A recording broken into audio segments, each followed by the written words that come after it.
అందరికీ నమస్కారం. అసెంబ్లీ వేదికగా తెలంగాణ సీఎం రేవంత్ రెడ్డి గారు నీటి శాసనం రాసినట్టు కూడా తెలుస్తోంది. సో ఇది కేసీఆర్ గారికి ఎలా ఉంటుందంటారు? సో ఆ నీటి శాసనం ఏంటి ఒకసారి డిస్కస్ చేసే ప్రయత్నం చేద్దాం. ప్రస్తుతం స్టూడియోలో జర్నలిస్ట్ శేషరావు గారు ఉన్నారు. వెల్కమ్ చెప్దాం. Hello sir. Hello. Yes sir, ఏంటి సార్ ఈ నీటి శాసనం? తెలంగాణ ముఖ్యమంత్రి రేవంత్ రెడ్డి గారు అసెంబ్లీలో దాదాపు 2 గంటల పాటు నీటి వాటాల గురించి మాట్లాడారు. ప్రత్యేకించి కృష్ణా వాటాల గురించి మాట్లాడారు. ఆ స్పీచ్ అంతా విన్న తర్వాత తెలంగాణకి కేసీఆర్ గారు ఎంత ద్రోహం చేశారు, తెలంగాణకి మరణ శాసనం రాశారు సంతకాలు పెట్టి అని చెప్పి అంత పదాన్ని ఉపయోగించారు రేవంత్ రెడ్డి గారు కేసీఆర్ గారి మీద.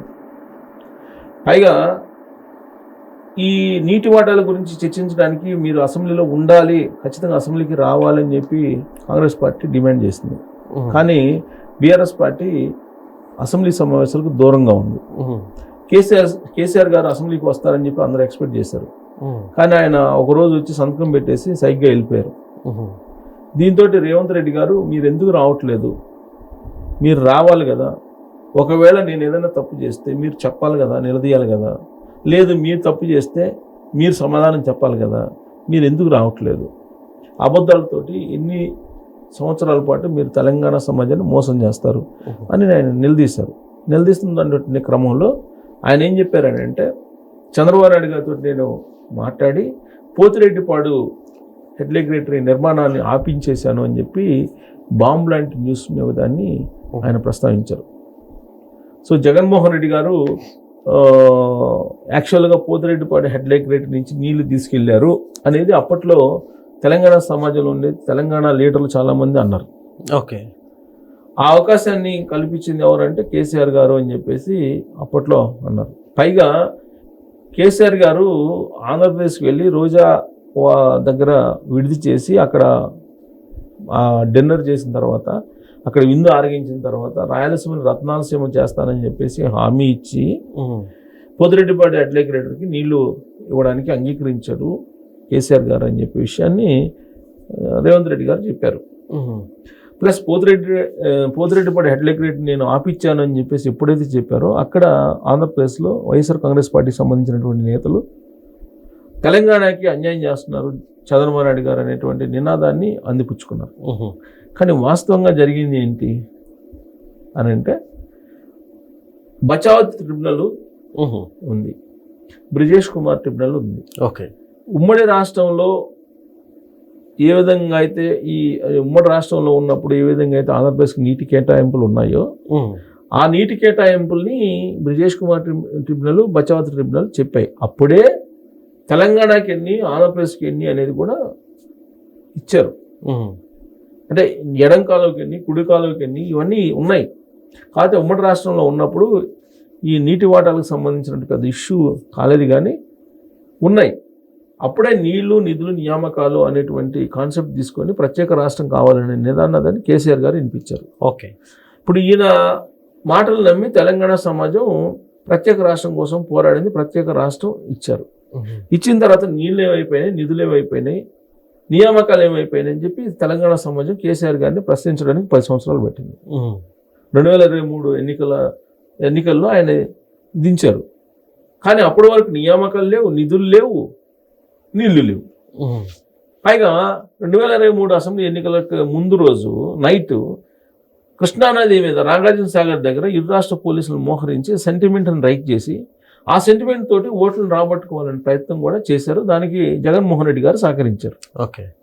జగన్మోహన్ రెడ్డి గారు, కేసీఆర్ గారు ఇద్దరు ఇచ్చిపుచ్చుకునేటువంటి దూరంలో రాజకీయాలు చేస్తున్నారు అనేది అందరికీ తెలుసు.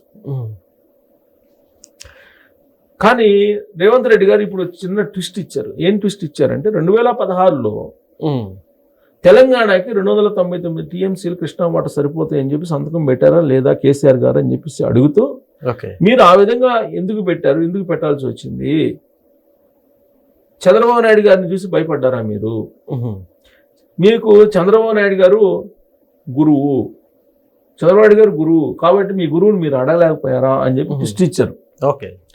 కానీ చావైనా రేవైనా నేను తెలంగాణలోనే, చావైనా బతికైనా తెలంగాణ అనేది నాది, నేను తెలంగాణకి అన్యాయం చేయనని చెప్పి దేవుడి మీద ప్రమాణం చేస్తానని చెప్పి అసెంబ్లీ సాక్షిగా ఆయన ప్రమాణం చేశారు. ఎవరు? రేవంత్ రెడ్డి గారు. ఓకే.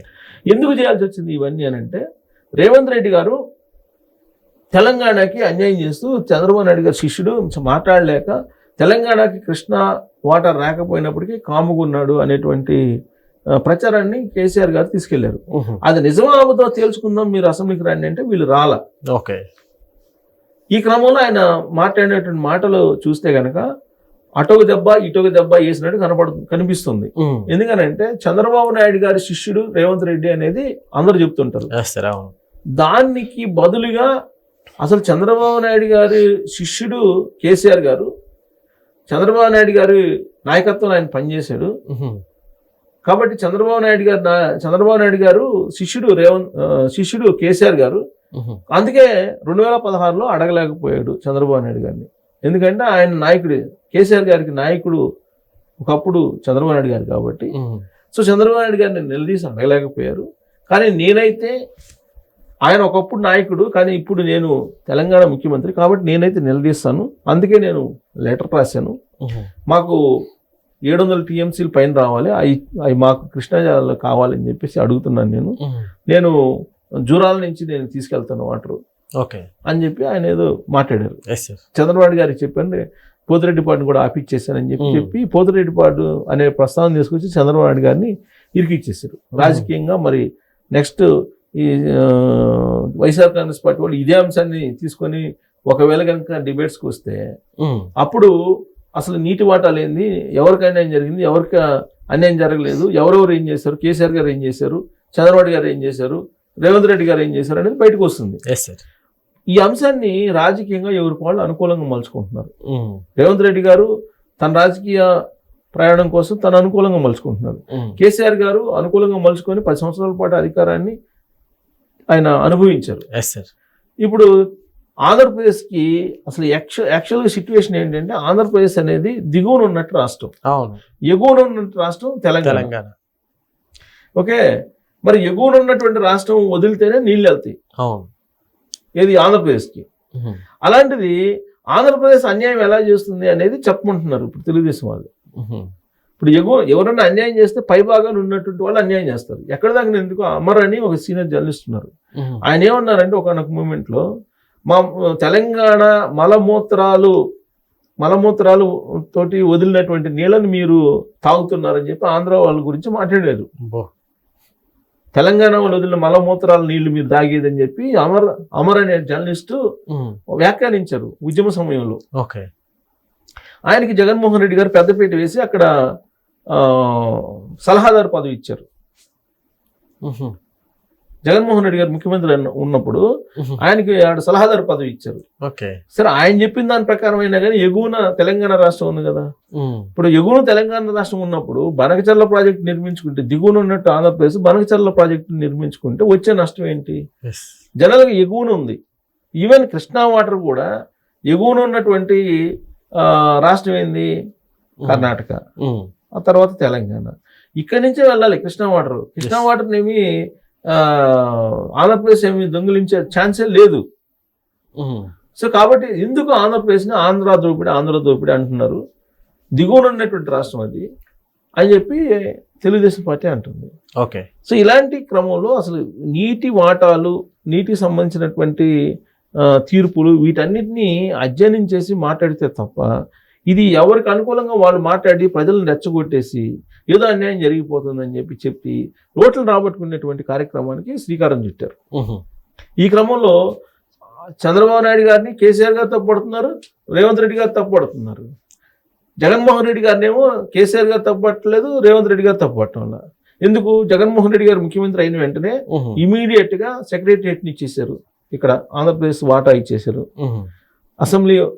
అసెంబ్లీలో వాటా ఉంది, అది ఇచ్చేశారు. 9-10 షెడ్యూల్లో ఉన్నటువంటి దాదాపు 2 లక్షల కోట్ల విలువైనటువంటి ఆస్తులు ఇవాళ కూడా తెలంగాణలో ఉన్నాయి, ఆంధ్రప్రదేశ్.